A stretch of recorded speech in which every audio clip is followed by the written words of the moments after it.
अतीक अहमद के अपराध का अंत कैसे होगा, ये बात खुद अतीक अहमद ने बताई थी, वो भी अपनी मौत से करीब 19 साल पहले। तब वो 2004 का लोकसभा चुनाव लड़ रहा था। इस दौरान उसने एक अंग्रेजी अखबार को दिए इंटरव्यू में कहा था कि एनकाउंटर होगा या पुलिस मारेगी या कोई अपनी बिरादरी का सरफिरा सड़क के किनारे पड़ा मिलूंगा।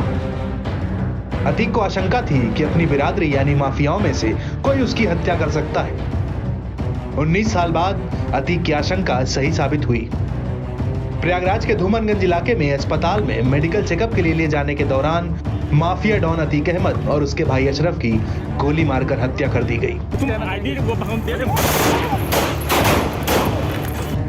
3 हमलावरों ने इस हत्याकांड को अंजाम दिया। उसके बाद उन्होंने सरेंडर भी कर दिया।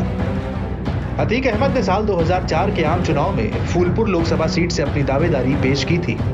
इस चुनाव में उसने जीत भी दर्ज की, लेकिन 19 साल पहले भी अतीक को आशंका थी कि उसकी माफिया बिरादरी के लोग ही उसकी हत्या कर सकते हैं। दरअसल अतीक अहमद इलाहाबाद पश्चिमी विधानसभा क्षेत्र से 5 बार विधायक रहा। फूलपुर से सांसद का चुनाव लड़ा और जीता भी।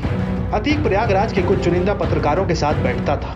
इस दौरान कई पत्रकार उससे कई प्रकार की बातें करते थे। इसका वो अपने अंदाज में जवाब भी देता था। बातचीत के क्रम में एक बार उसने अपने अंत यानी मौत के बारे में बात की थी।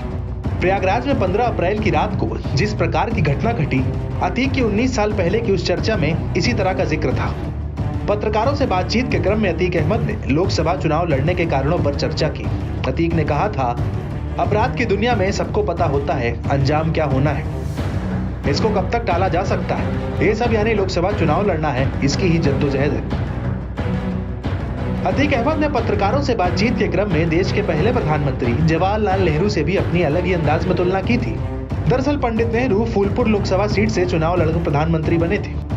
2004 के आम चुनाव में अतीक ने इसी सीट से उम्मीदवारी पेश की थी। इस पर जब पत्रकारों ने उससे सवाल किया तो अतीक ने कहा, हम में और पंडित जी में केवल यही समानता नहीं है कि हमने उनकी सीट फूलपुर से चुनाव लड़ा है, हम उनकी तरह नैनी जेल में भी रहे हैं। पंडित जी वहाँ किताब लिखे थे, वहाँ हमें अपनी हिस्ट्री शीट की वजह से जाना पड़ा।